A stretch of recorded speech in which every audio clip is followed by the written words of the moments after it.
What's up mga kabark?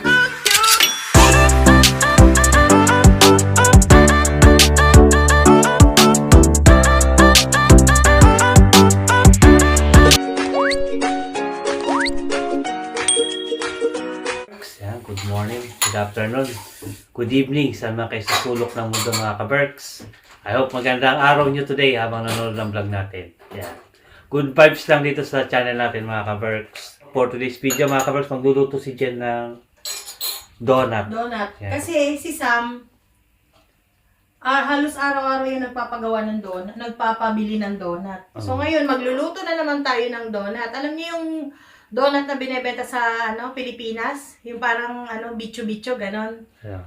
Nagluto na rin ako nito dati. Yung, yung twist na donut, nagluto na rin ako nito dati. So ngayon, papakita ko sa inyo paano ako gumawa ng donut. Yeah. Yung donut na binibenta sa atin sa Pinas, yung nakababad. Yung pinapagulong ba sa asukal? Pinapagulong sa asukal. Yan. Yeah. Yung gagawa si Jen nun. Maya-maya mga kabers, ang tabayanan nyo. Ipiprepare lang niya itong gagamitin. I-prepare ko lang yung ating mga ingredients. Yes. So, start na tayo mga kaberks. First, meron tayo ditong 1 cup na gatas. Kailangan warm to. Tapos, lagyan natin tong yeast. 1 tablespoon na yeast. Papalsahin muna natin itong mga kaberks. Makikita nyo pag umalasa to, mag-blue bloom siya. So, ibabad muna na natin to ng mga 5 to 8 minutes bago mag-bloom. So, dyan muna siya. Tapos dito, meron tayong 2½ cup na all-purpose flour. Pero itong ginamit ko ay yung special. Tapos, 3/4 cup na sugar. 1 teaspoon na na vanilla. Yung vanilla ang ginamit ko ay ganyan, yung dry. Wala kasi akong makita dito na yung vanilla na liquid. So, ito. 1/2 teaspoon na asin. So, yan lang. So, haluin din natin to. Yan lang siya. Antayin lang natin to mag-bloom. Yung gatas. Ayan na, umalsa na yung ating yeast. So, ilalagay na natin to dito mga kaberks.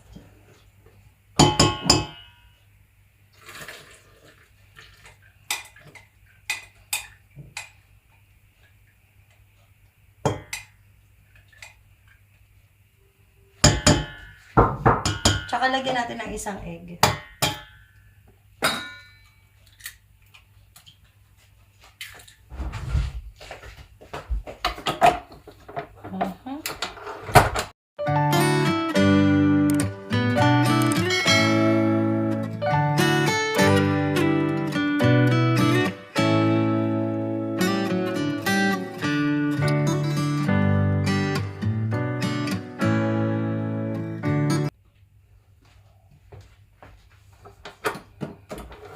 Yan, ganito na siya mga kaberks. Ganyan na siya. Lalagyan na natin siya ng oil paunti-unti. Meron tayo dito 1/2 na cup na oil. Mantika.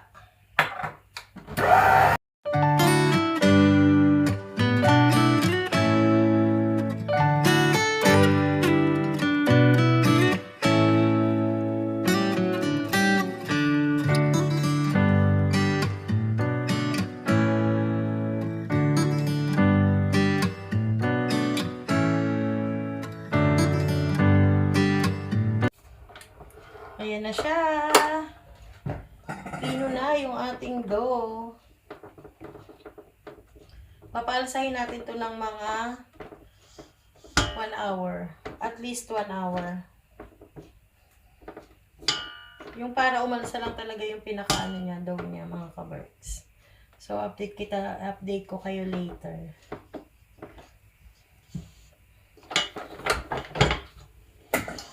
Ganyan na siya, oh.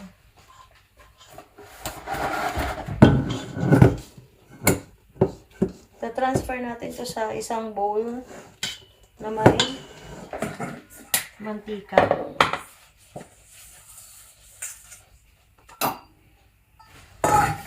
Lalagyan natin ng oil to. Lalagyan natin dito. Ang lambot ng dough natin.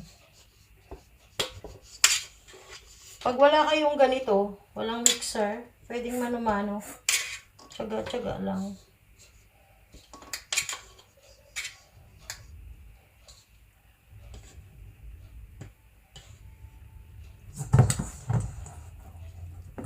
Tingnan nyo yung dough natin, ang lambot.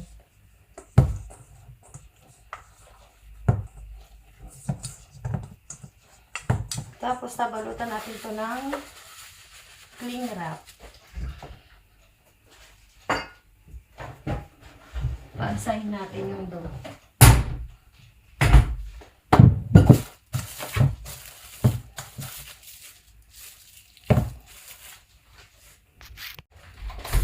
After 1 hour, eto na yung ating dough, mga ka-Berks. Umalsa na siya. Ayan na.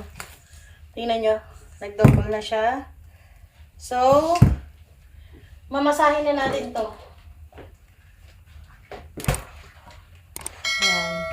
Lagyan natin ng ng harina. Para di dumikit.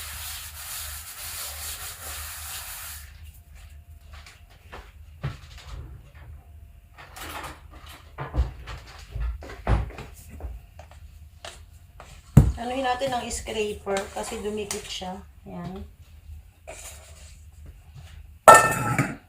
Tapos, ganyan lang natin mga ka-Berks. Hatiin natin to sa gitna kasi marami to masyado. And then, meron tayo dito panghulma. Ayan o. Meron akong bilog na panghulma. Meron din naman akong heart. So, ganito gagawin ko niyan. Gaganyan ko siya. Flat ko lang siyang ganyan.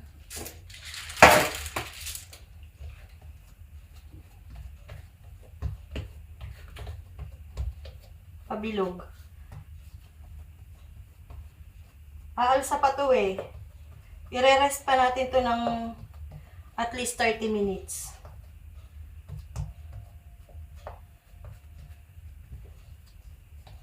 So, yan. So, mag-upisa tayo sa heart. Yan yung heart.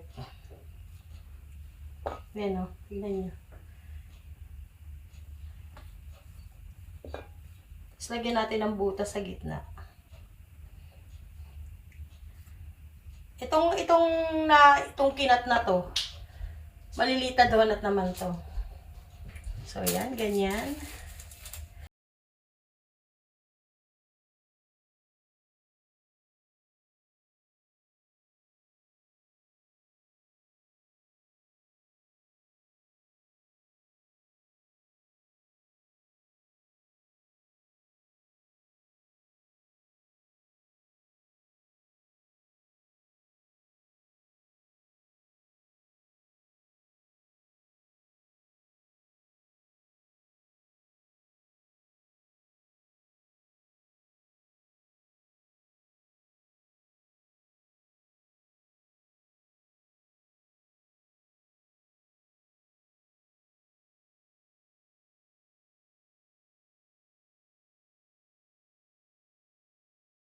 Ayan siya, oh. Tapos yung iba ito. Ayan.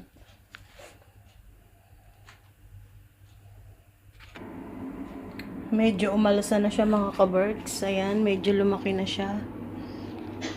Then, magpainit na tayo ng mantika habang umaalsa na yun. Almost 25 minutes na yun. So, saglit na lang to. Pwede na tong salangan. Umpisa na natin. Ooh.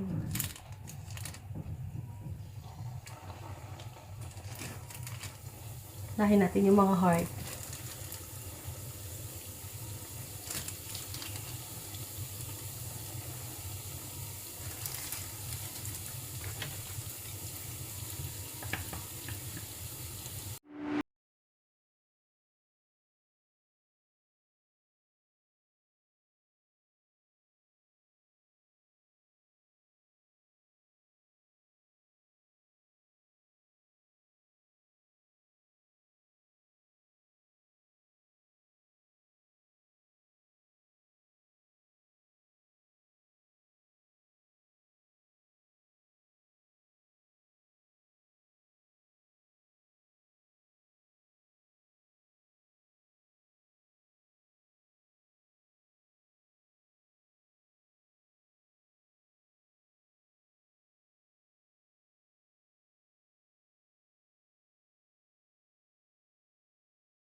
ating donut, mga ka-Berks. Ayan o, maliliit nga lang siya. Para lang marami siya. So, lalagyan ko na to ng asukal. Alam niyo yun, yung lalagyan ng ganito oh. Kaya lang wala tayong wala tayong yung apang aroma. Anong tawag doon? Manila. Hindi. Basta yung mabango. Yung parang ginagamit dito, de. Ah, Ano ba yung tawag doon? aroma. Hindi. Yung, di ba sinasabi niyo lahat ng tinapay, ganun ang flavor dito? Ay, cinnamon. Cinnamon. Wala kasi tayong cinnamon powder. Wala. Masarap to pag may cinnamon powder. Ayan. Huwag mo lahat lagyan ng asukal. O, sige. Ayan. Yung sa akin walang Magdadala asukal. tayo ng konti. Magdadala tayo ng mga, kutkutin doon kay La Julie. Pasyal tayo kay La Julie. Ayan. So, lalagyan na natin ito ng sugar, mga ka-Berks. Pero meron ako dyan yung powdered sugar na lang ilagay ko para kumapit talaga siya. So, ayan, gaganyanin mo lang yan, Ayan, see, kita nyo? Ayan, Kunti lang yung asukal dapat. Okay na to. Yan. So, okay na to. Let's go na. Kain Tingnan tayo. natin yung sobrang lambot ng dough nito, mga ka-Berks. Promise. Tumukot. Gayahin nyo itong, ilalagay ko dyan sa description yung tama ba? Ilalagay ko sa screen yung kung paano ko to ginawa. Tsaka ingredient niya. Sobrang lambot ng dough. Sarap. Ayun. So, yun na nga mga ka-Berks, no? Ilalagay ko dyan kung paano ko to ginawa. Yung ingredient, yung sukat. Para magawa nyo rin. Yan. Kung may mga anak-anak dyan na mahilig magkakain ng tinatinapay, huwag na kayong bumili. Alam nyo ba dito? Isang piraso ng donut, yung parang sa... Ano ba yung donut sa Pilipinas, de? Crispy Kreme. Hindi, yung regular donut. Mr. Donut. Magkano yung isa dito? 59 cents. So, halos 60 pesos isang peraso. Mahal na ngayon yun. Nagmahal na daw. Nagmahal. Sabi nga rin, magkano? 1 euro na? Hindi. Nasa 60 ata 70. Oh. Mas mataas pa. 60 cents. 60 ata 70 cents. O, nasa 30 pesos isang peraso. 35, ganon. So, ayan, gawa na lang ako nito. Unlimited pa. Sabay ka na. Bye-bye na mga ka-Berks. Sa susunod, ipapakita ko sa inyo yung yung sa Jollibee, ano matawag doon? Yung may palaman. Mango peach. Mango. Meron na ako doon mga ka-Berks. So, bye!